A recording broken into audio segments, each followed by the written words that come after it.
Namaskar. Good morning, everybody. Today it is my pleasure to invite our very dear friend, Dr. Long, Dr. Jeffrey Long. Welcome. Most of us don't need any introduction because he's been coming here. He's always been, I was just telling him, he has been our friend in need, friend in our need. He has never turned down an invitation, and that is something. For those who do, yes, first of all, he's a very close friend and also devotee of Sri Ramakrishna, Sri Sharada Devi, and Swami Vivekananda. He's thoroughly acquainted with the teachings of those three luminaries, well acquainted with Vedanta as taught by Vivekananda and all that. For those who are interested in his academic side, he is a professor of Religion and Asia Studies in Elizabethtown College at Pennsylvania, where he has been teaching for over 20 years. Yes. And he has written several books on the subject. He is a much sought-after speaker on the subject. He has given talks at many leading universities, also quite a number of times at the UN. Yeah. So, but apart from all that, for us, he's a very close friend. So today he's going to talk about, the title as you find it on the website may not say much, Beyond the Pale with a question mark. But the subtitle is The Limitations of the Harmony of Religions. Now that is something interesting. So we are all ears, please.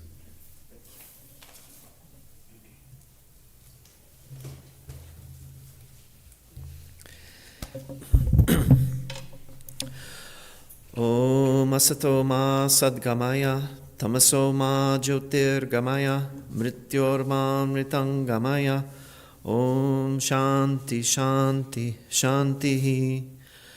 Lead us from the unreal to the real, lead us from darkness to light, lead us from death to immortality.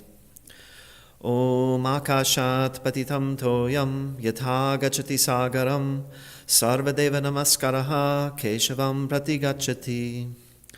Just as the rain falls from the sky and makes its way to the ocean, so do our prayers to all the gods reach the infinite. Good morning, everyone.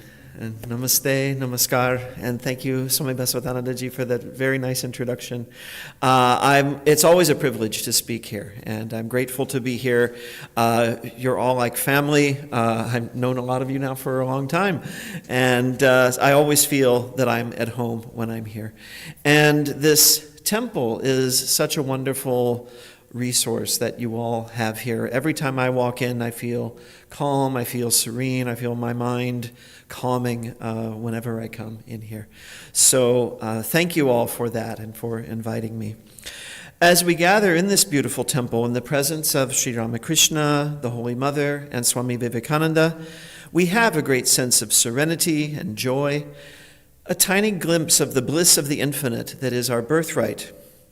And yet we feel some disquiet as well, knowing we live in a world in which we're constantly hearing of conflict, war, terrorism, torture, genocide, and the ongoing degradation of our precious natural environment.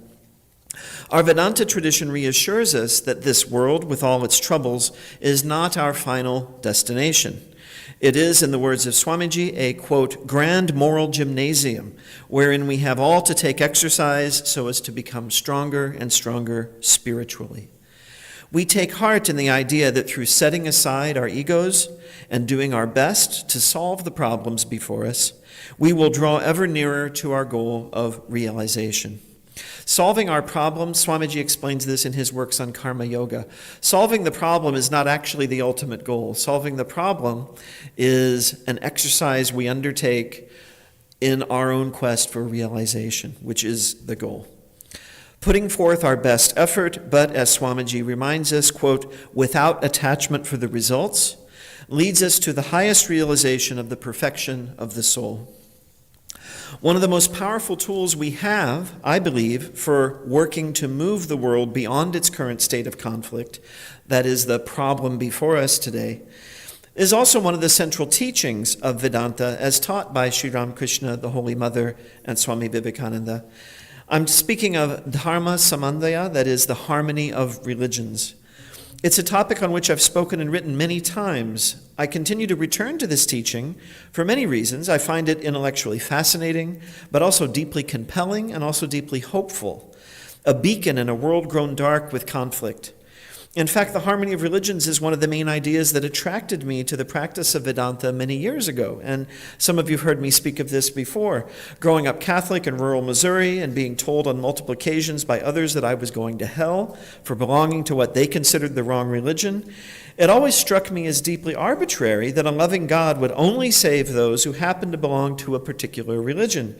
Maybe even limiting the gift of salvation to those who belong to a particular sect of that religion, as my fundamentalist friends believed. I mean, I was also Christian, but I was the wrong kind of Christian from their point of view. Right? I'm sure these friends were quite sincere in their concern for the fate of my soul when they gave me these warnings. I don't think they acted out of hatred or malice, even as they insulted my religion, while also condemning for all eternity billions of human beings who did not share their views. I don't think they were evil, but I'm quite certain they were wrong. Why would God create billions of people, knowing these people would be damned forever for following the wrong religion? In effect, creating these people only to damn them. Right? Such a God would not be loving or even just, but cruel and capricious. Really no God at all, but a sadistic celestial tyrant.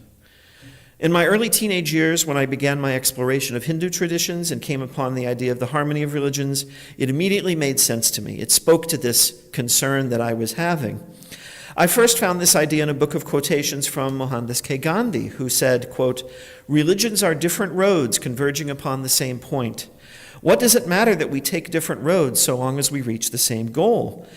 In reality, there are as many religions as there are individuals. I believe in the fundamental truth of all great religions of the world. I believe they are all God-given, and I believe that they were necessary for the people to whom they were revealed. And I believe that if only we could, all of us, read the scriptures of different faiths from the standpoint of the followers of those faiths, we should find that they were at bottom all one and all helpful to one another. So reading these words was a great liberating experience for me. The statement resonated with me, and it continues to today.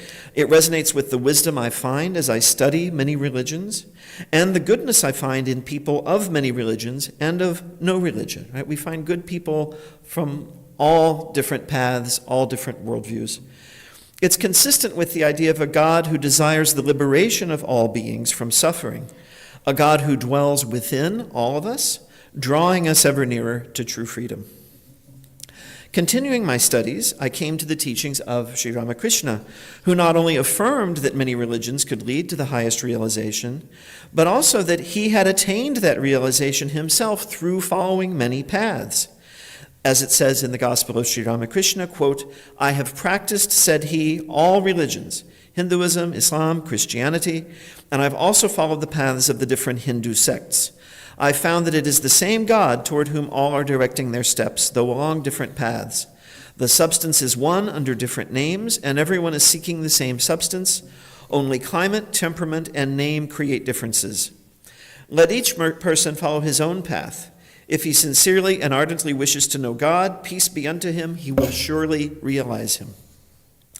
This statement, too, I found to be deeply compelling, for Sri Ramakrishna adds the essential element of direct experience to the conversation.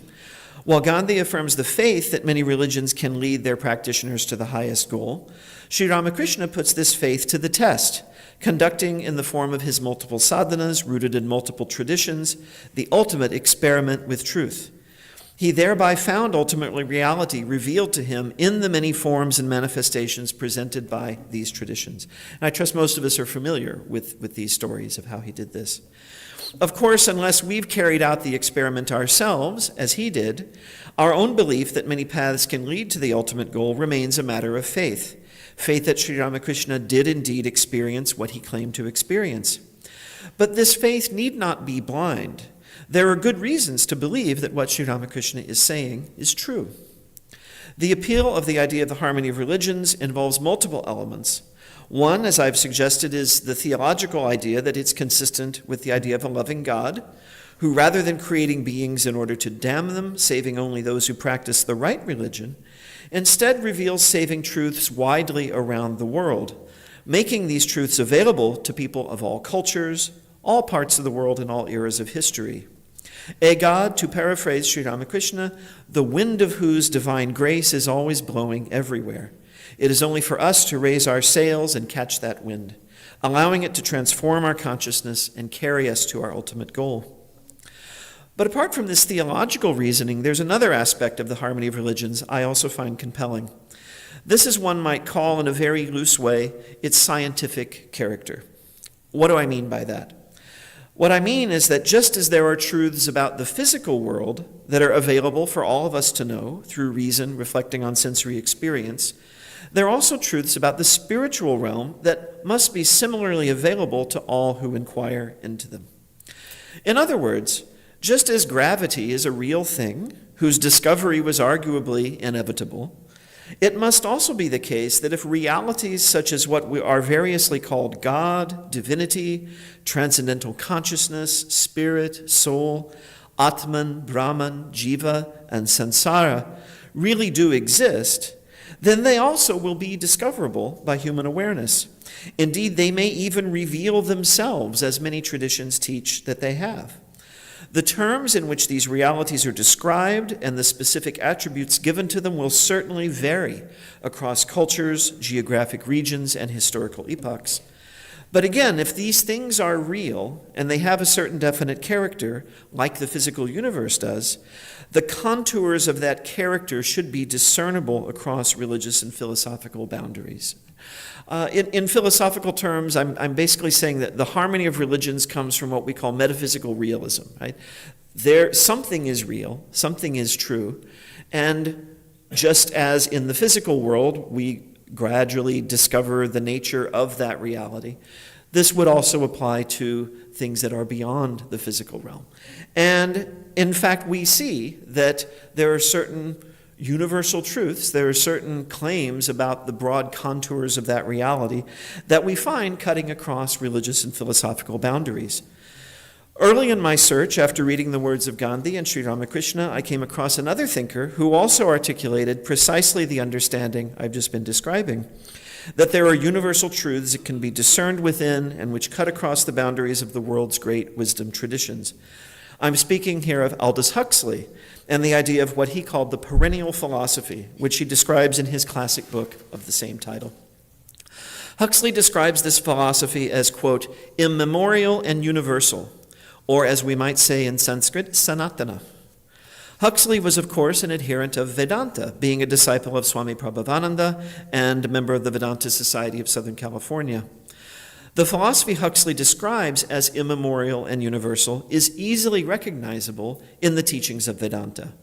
Quote, the metaphysic that recognizes a divine reality, namely Brahman, substantial to the world of things and lives and minds. the psychology that finds in the soul something similar to or even identical with divine reality, that is, the non-duality of Brahman and Atman, and, quote, the ethic that places man's final end in the knowledge of the immanent and transcendent ground of all being, that is, in the realization of the true nature of the infinite and our non-dual relationship with it. The harmony of religions, then, as I understand it, is the idea that there are certain universal truths, as Huxley describes, that these truths are discernible throughout the world's religions and philosophies, and that these truths can be put into practice by anyone, anywhere, regardless of their religious identity or the cultural background from which they come, so long as they're willing to adhere to the discipline necessary for refining consciousness in the way needed to confirm these truths through direct experience. Such discipline, called in our tradition sadhana or yoga, can be seen as analogous to the training that a scientist undergoes to study the physical cosmos. And indeed, it involves many of the same mental habits. This is why we have so many physicists that are in Vedanta, right? This idea of a universal truth present in many traditions is one I find, as I've said, to be compelling and true. It's grounded my ongoing studies and spiritual practices with the understanding that all these religious ideas are not merely arbitrary or subjective. They are rational tools for perceiving reality, operating from different conceptual matrices. In addition to finding the idea of the harmony of religions philosophically attractive, it's also my firm conviction that it's an important idea. As Swami Vivekananda said at the end of his welcome address at the 1893 Parliament of World's Religions, quote, sectarianism, bigotry, and its horrible descendant fanaticism have long possessed this beautiful earth. They filled the earth with violence, drenched it often and often with human blood, destroyed civilization, and sent whole nations to despair. Had it not been for these horrible demons, human society would be far more advanced than it is now. Over 130 years have passed since Swami Vivekananda said those words, yet they seem even more true now than they were in 1893. We live in an era in which these negative forces, these horrible demons, as Swamiji rightly named them, appear to be stronger than ever. If we combine the prevalence of sectarianism, bigotry, and fanaticism with the increasingly advanced technologies available to human beings to inflict harm on one another, then we have a deadly situation, potentially fatal to all of humanity and maybe to all life on this planet. It's therefore essential that ideals that logically compel us toward a greater appreciation of each other's traditions and worldviews should be cultivated and proclaimed across the globe, like the idea that there are important truths and insights to be found across the world's religions. I'm speaking today of what I'm calling the limits of the harmony of religions, because this ideal has been subject to a great many misconceptions that have kept it from being more widely accepted than it is. Beyond these misconceptions, this ideal also raises many legitimate questions that need to be addressed if its potential for transforming humanity is to be realized. This is the aim of my talk today, to dispel misconceptions and at least begin to answer the questions raised by the harmony of religions. When I speak of limits, I'm referring to the ways in which this ideal needs to be clarified. Its limits are those areas where it needs to be defined more precisely because it's come to mean many things to many people. And this has undermined its utility as an ideal. Right? This is why I spent the last few minutes going over things that probably most of you are already quite familiar with, to really just define what it is we're talking about and use that as a point of clarity as we then get into these questions. So, misconception number one, the most common misconception about the harmony of religions, and the easiest one to dispel, is that those of us who affirm this ideal are saying that all religions are the same, when clearly they are not. This, however, is not what the harmony of religions teaches. The very notion of harmony involves the concept of difference. When voices and musical instruments perform in harmony, they're not all playing identical parts. To form a chord, one plays different notes which produce music when they're played together at the same time. We have musicians here who can attest to this, right? We've got the aptly named harmonium, right? It creates harmony, but different notes are playing, right? Religions are obviously different from one another. They teach many different things about the nature of reality. They enjoin diverse practices to their followers. They even conceive of the ultimate goal differently. Some teach of the existence of a personal God or supreme being who is accessible through prayer and devotion.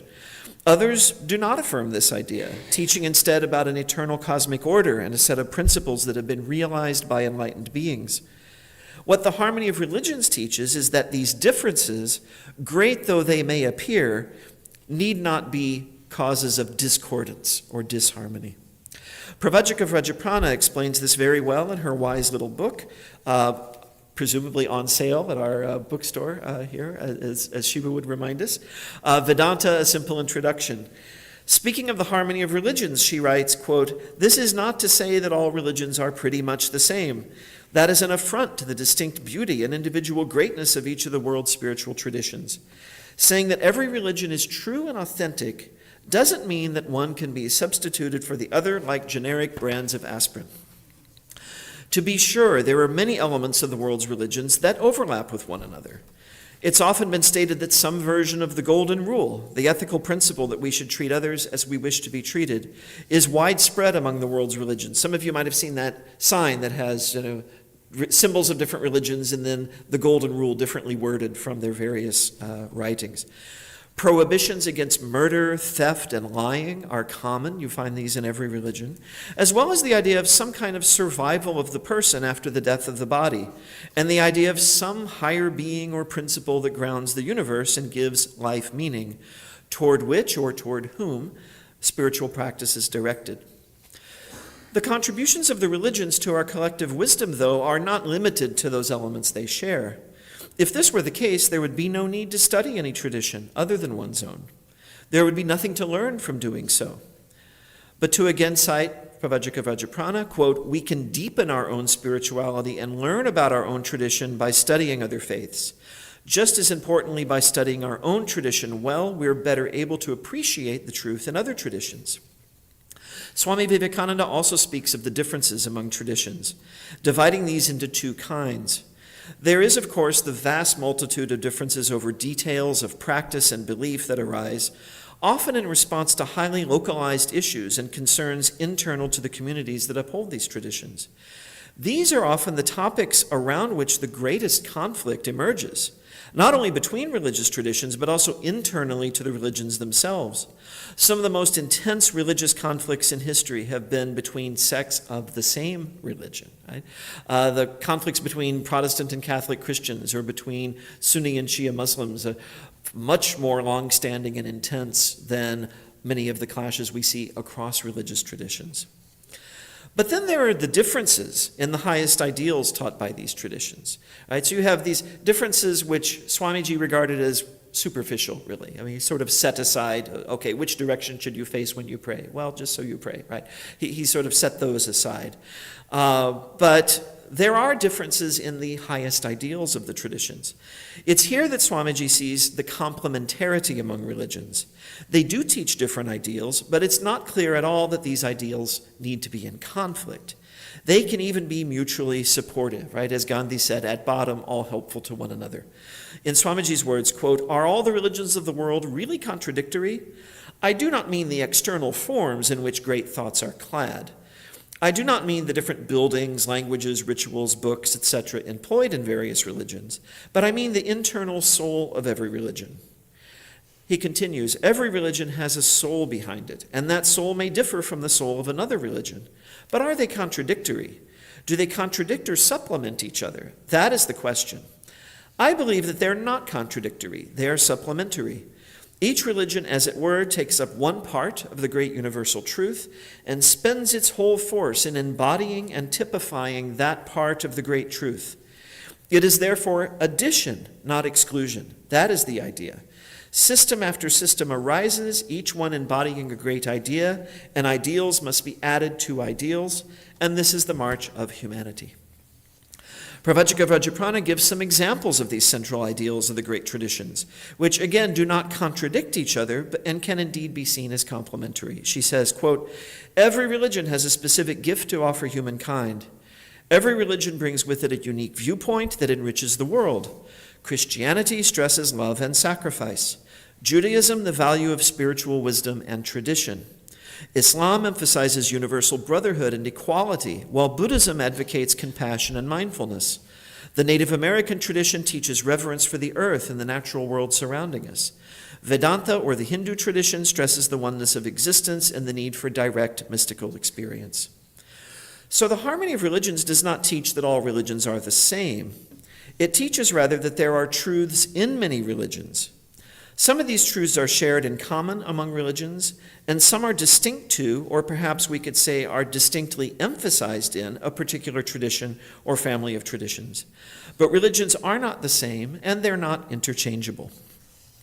So the next common misconception that comes about in regard to harmony of religions is the idea that it really does not have a point of view of its own, that it's kind of a generic affirmation that there's truth in many traditions, but without really guiding us in terms of what that means.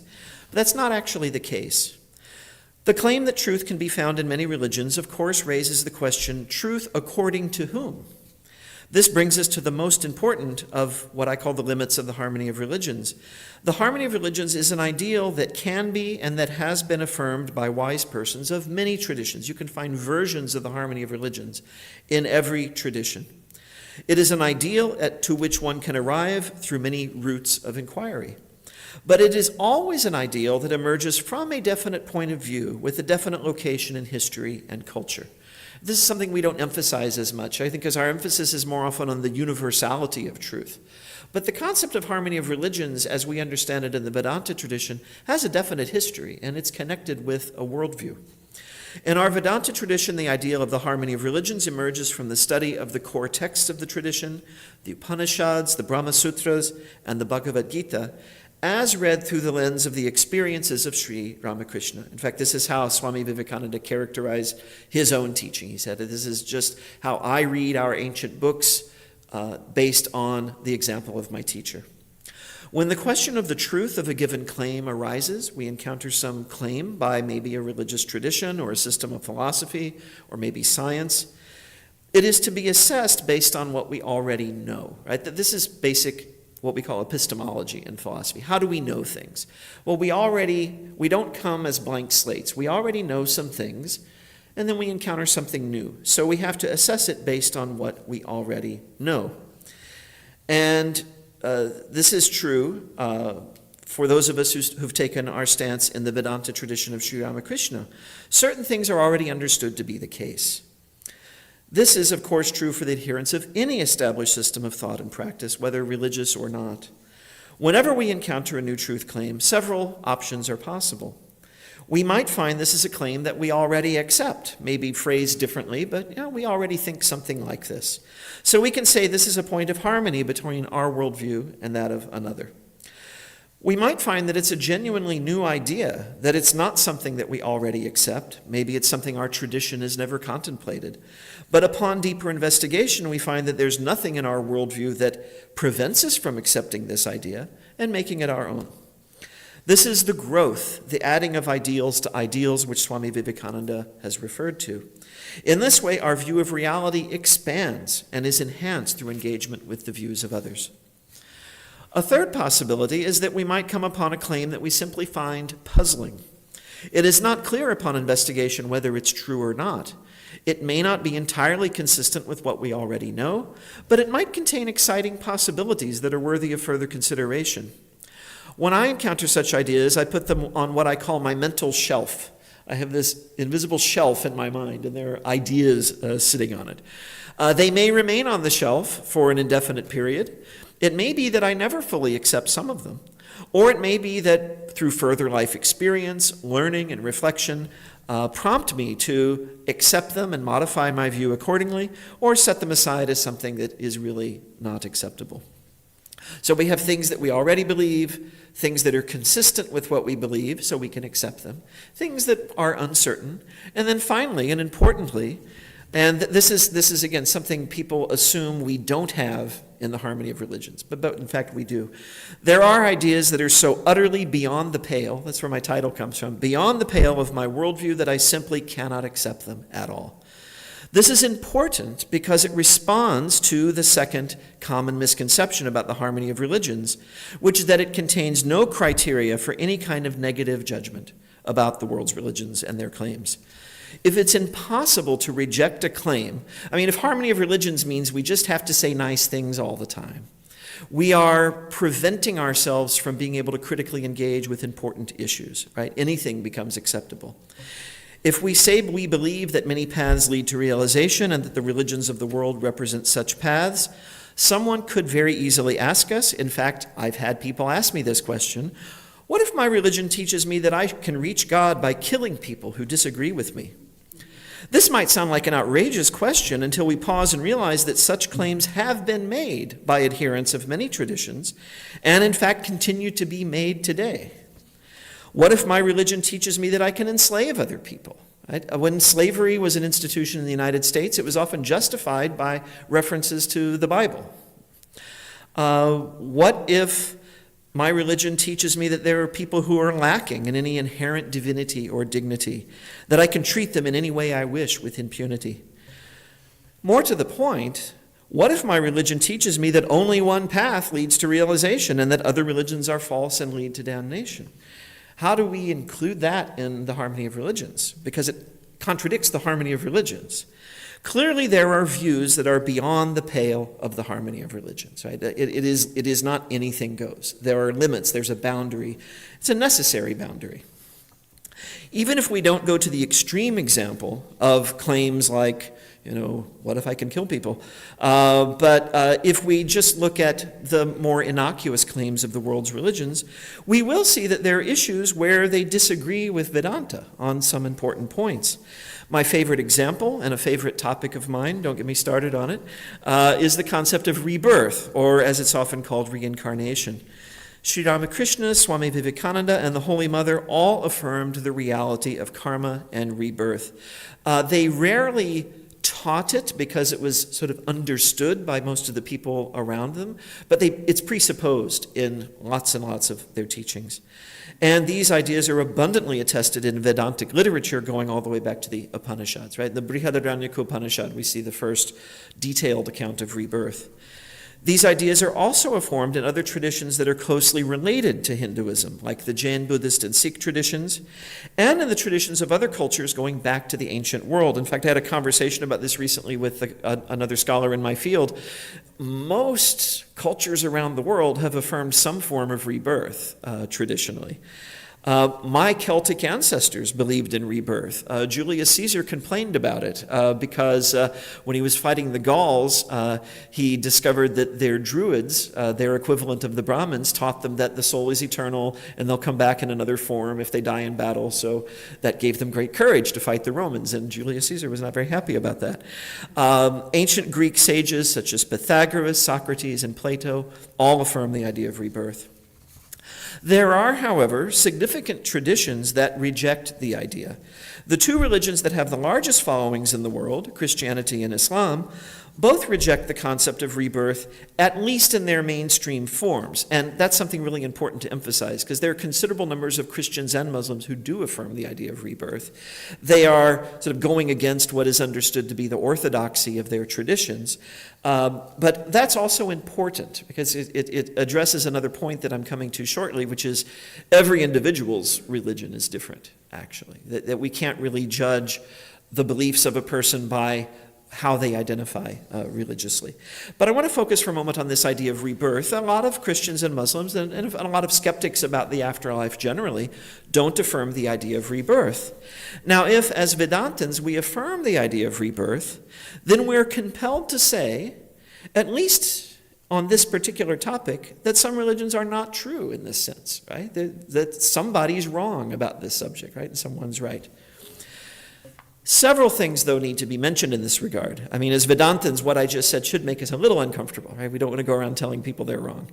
But we also understand that if some things are true, then the opposite of that cannot be true. Right?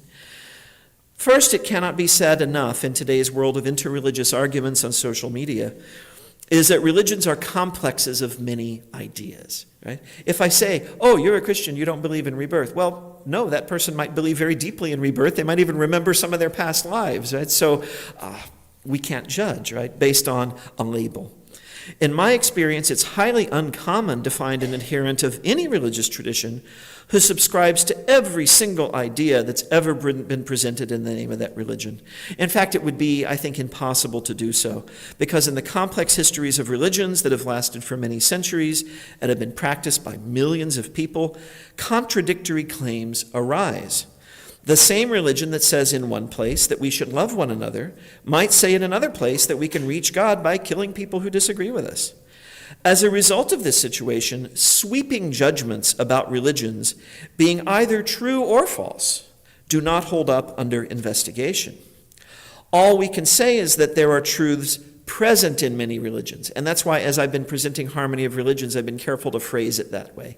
Not just kind of the flat statement, many religions are true, or all religions are true. All religions have truth in them, right? But there is much that is false and problematic as well. This is the case even with the sacred texts of traditions, which, of course, is why Sri Ramakrishna famously said the scriptures contain a mixture of sand and sugar. It is also why one of the worst forms of interreligious argument, and I'm mentioning this because I see it frequently and it irritates me every time. One of the worst forms of interreligious argument is to pick some deeply objectionable part of the scripture of one's conversation partner and say, "Ha! Gotcha. This is what you believe. You have to believe this because it's in your scripture, so your religion is bad." Right? I've seen this done to people of many different religions. I've seen it done to Hindus on social media. Someone picks some horrible verse from the Manusmriti and said, "This is what you all believe." And you're like, "No, I don't believe that. None of these three people believed that. But, well, it's in your book." You see this kind of simplistic argument. And we need to overcome this, right? We need to go beyond this kind of simplistic argument. Realize that a religion is a complex of many beliefs, and your average practitioner is going to probably affirm just some portion of all of that, that which they've received, that which resonates with their own life. When people are encountered with this type of argument, they're either left having to defend the indefensible, or they have to explain that they don't really believe what that passage says, and then they're accused of not really following their faith. Or they have to explain that it's being read out of context or without the mechanisms that the tradition provides in order to understand it properly. This is important too. Every tradition is equipped with conceptual tools for reading its sacred texts, because sacred texts are often mysterious. They're often hard to understand, especially as time passes and they become more and more ancient products. Quick example, in our Vedanta tradition, there are different schools of thought regarding which verses of the Upanishads we should take literally and which ones are illustrative of something. So Shankaracharya, for example, he affirms the Mahavakyas, right? And this is part of our tradition, right? Advaita Vedanta, that the Mahavakyas are literally true, that other parts of the Upanishads that sound more dualistic are basically illustrating some deeper point that's expressed outright in the Mahavakyas. But in the more dualistic forms of Vedanta, if you look at Vishishtadvaita or Dvaita and so on, they do the opposite. They'll focus on the dualistic portions and then they'll read the Mahavakyas as illustrative or poetic or metaphorical. So anytime you encounter someone who says that they believe literally in what their scripture says, that's very often not actually true. And I'm not saying they're trying to deceive us. I think that they may deeply believe that. But I'll tell you about an experience I had with one such person. I was giving a talk at Elizabethtown College, where I teach, on rebirth. And I was talking specifically about parts of the Bible that at least appear to affirm the concept of rebirth. Now, as I've mentioned, a lot of Christians don't believe in rebirth, and one of the people in the audience was a former student of mine, and I've heard her say on many occasions, "I believe the Bible is all literally true." It's like, okay. So I mentioned some of these portions. For example, there's a part of one of the Gospels where Jesus explains to his disciples that the prophet Elijah came back as John the Baptist. Sounds like rebirth, right? And then this former student of mine said, well, maybe Jesus was speaking metaphorically there. So, ooh, metaphor in the Bible? Really? I thought it was all literally true, right? So this is not to ridicule that person. I mean, maybe her belief is right, but we all come to whatever text we hold sacred with a system of interpretation, right? We're always interpreting it. We always are looking at it and saying, well, it can't mean that. It must mean this, right? Based on other things that we know. So based on her understanding of the scripture, she's like, well, no, it can't be then literally true in that particular case. So the point is, when we're assessing religions, when we're talking about things being true and false, we always need to be very, very cautious that we not make simplistic claims about a whole tradition because of maybe one verse taken out of context, that there is some way of understanding it that is understood by people in that tradition. In fact, the very concept of religions as abstractions, I think, can be an impediment to understanding. In fact, this is a growing view among many scholars in my field, to the point where some of us joke that we are scholars of religion who are trying to eradicate the concept of religion, because it's too much of it's not a nuanced term. Right? It's too broad. Given the differences in how each individual person might interpret the religious teachings that they identify with, I find myself agreeing with Gandhi's statement that in reality there are as many religions as there are individuals. I think this is really true. And I would even push it further. I think even in the course of an individual's life, their understanding of their tradition is going to change and transform, so that their view when they're 80 will be different from their view when they were 13, right?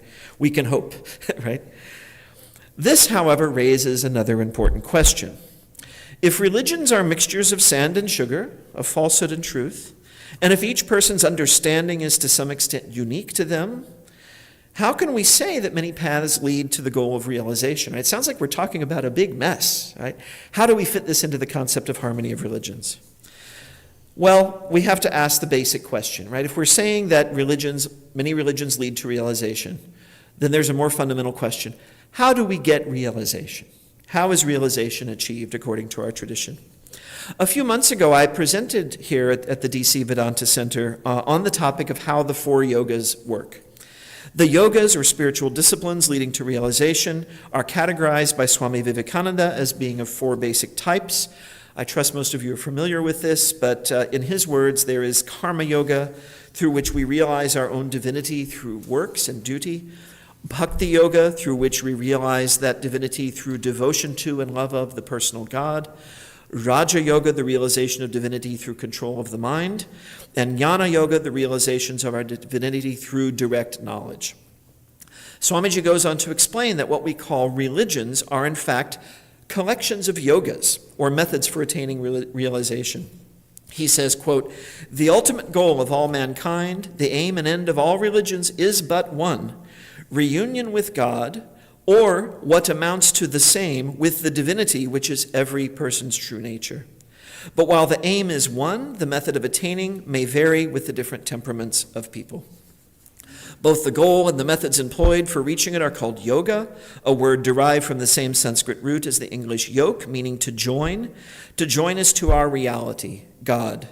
There are various such yogas or methods of union, but the chief ones are the 4 that he has described. All the yogas serve in the manner most appropriate to a given practitioner to attenuate the ego, thus drawing us ever nearer toward the realization of our non-dual relationship with one another, with the cosmos, and finally with ultimate reality, with the infinite itself. The world's religions can be seen as collections of yogas, with bhakti being predominant in some traditions, like Christianity, jnana being predominant in others, such as Judaism, meditative awareness being predominant in still others, such as Buddhism, and so on. We can also see that while the yogas can be categorized as 4 in number, there are in reality as many yogas as there are beings on the spiritual path, rather like Gandhi's statement about as many religions as there are individuals, because we each have our own combination of these practices that are appropriate to us, as Swamiji has explained. Similarly, as we've already observed, even though we may categorize religious traditions under headings like Christianity, Hinduism, Buddhism, Islam, and so on, it makes it easier to speak. But individual practitioners of these in reality have their own understanding and interpretation of the teachings of each tradition. So if we affirm the ideal of the harmony of religions, our focus is not so much on the precise beliefs of particular individuals, interesting though that may be, but upon the effectiveness of the practice of these religions for transforming consciousness.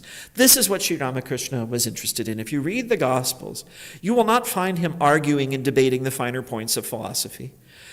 He'll ask people, how do you see God? What is your experience? How have you experienced this reality that you're describing? One might, of course, ask, returning to the rebirth example, how a worldview that includes ideas that we might regard as false, like the rejection of rebirth, can nevertheless function to carry its adherents toward realization. I've had someone ask me, how is my religion going to get me to moksha if I don't believe in moksha? Right? Good question. Right? The answer to this will depend on each individual and the role that specific beliefs have in the person's practice. For example, one could envision a person who, upon learning about the idea of rebirth, concludes that they can therefore neglect spiritual life, taking the attitude that, I can do that in another life. That person might thereby inflict great damage on themselves spiritually, maybe even piling up bad karma that would put the goal of realization even further away from before. So in other words, even if we accept that the idea of rebirth is true, it might be bad for some people to believe it. Right? It's like medicine. The medicine that cures one person might make another person very sick. For such a person, it might be the case that following a religion that insists that this lifetime is one's only opportunity for salvation is what is recommended for that person, to get them in gear, right? To get them to practice. It's similar with a soul that has not evolved empathy or compassion, right? What we might call a young soul, who does not see the suffering of others as their own, and therefore does not refrain from harming others. For such a being, believing they might be punished by going to hell could be a step toward cultivating good sanskaras, right? Good moral habits that will help them progress further to evolve to a place where they don't need that idea anymore. And of course, there are ideas, as we've already mentioned, that are presented in the name of religion that are simply harmful to spiritual life, that are beyond the pale of the harmony of religions. Some of you might know that my wife Moha, who's with me today, she's done her master's degree in counseling, and in one of her courses they were talking, one of the things they talked about was religious abuse, and how it's one of the hardest forms of abuse to get over, right? That people are instilled with very negative ideas that are very harmful to them, and that often end up turning them against anything like spirituality, right? Because things are presented in such a way and manipulated in a way that it's positively harmful. So that's not harmonious, right? That's not part of the harmony of religions. That's something, that's sand, right? That we need to get rid of to get to the sugar. So to conclude, much, much more can be said and needs to be said about the harmony of religions. But in my talk today, I hope I've established some sense of what the harmony of religions both is, but also what it is not. It is the affirmation of truth as something universally available and so discernible in many religious traditions. It's the affirmation that there are truths that are common among the world's religions and truths that are distinctive to each tradition, which means we can all learn from studying many traditions deeply. It is the affirmation that the most important thing about the teachings of the world's religions is their effectiveness in transforming consciousness when we put them into practice. Again, we shouldn't pick on someone's beliefs and say, oh, you're wrong about this, you're wrong about that. How is it transforming their life? And we might find that they're a lot further along than we think we are, right, in terms of practice. It's not the idea that all religions are the same or that there's no basis for thinking critically about them. And it involves an understanding that religions as such do not exist apart from the lived practice of human beings on the spiritual path, aspiring for the highest realization, however they might conceive of it from within their particular worldview. Finally, harmony of religions applies to an ideal that we, the followers of Sri Ramakrishna, aspire to realize. When we speak about the harmony of religions, someone might rightly say, and people have asked me this, what harmony of religions, right? Religions are in constant conflict. This may be true today, but it has not always been so, nor must it always be so, nor is it universally so even today. In fact, I was having a very nice email conversation with a friend of mine in Kolkata the other day who was reading a book about the partition, very difficult time in the history of India. And so many beautiful stories that came out of that horrible time of people who retained their sense of humanity and helped their neighbors and got through it. And so, even when we're in a period of great conflict among traditions, there are people who can see beyond that. If we truly believe in Sri Ramakrishna's embodiment of the ideals of many traditions, it's a goal we should ever be seeking to realize. And I've used this before in the closing of some of my talks, but it's relevant again. As Swami Vivekananda said, arise, awake, and stop not till the goal is reached. So thank you all very, very much.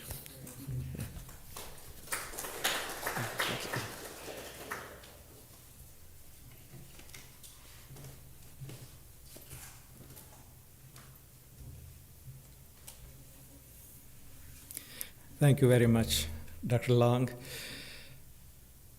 First, thank you for honoring our request to come here and give this wonderful talk. But I'd like to add some personal thanks, because as soon as I read the subtitle, this was the question that automatically came up. If there are as many religions as there are minds, then what is beyond the pale? So thank you very much for clarifying what is beyond the pale. That was interesting. And I hope you will keep returning to us and enlightening us with these interesting talks. Yeah, thank you very much. Is there going to be one more song? Yeah, no, I'm just asking. It's okay. Okay. Now I'd request you all to please come downstairs to the basement. We'll have some light refreshments.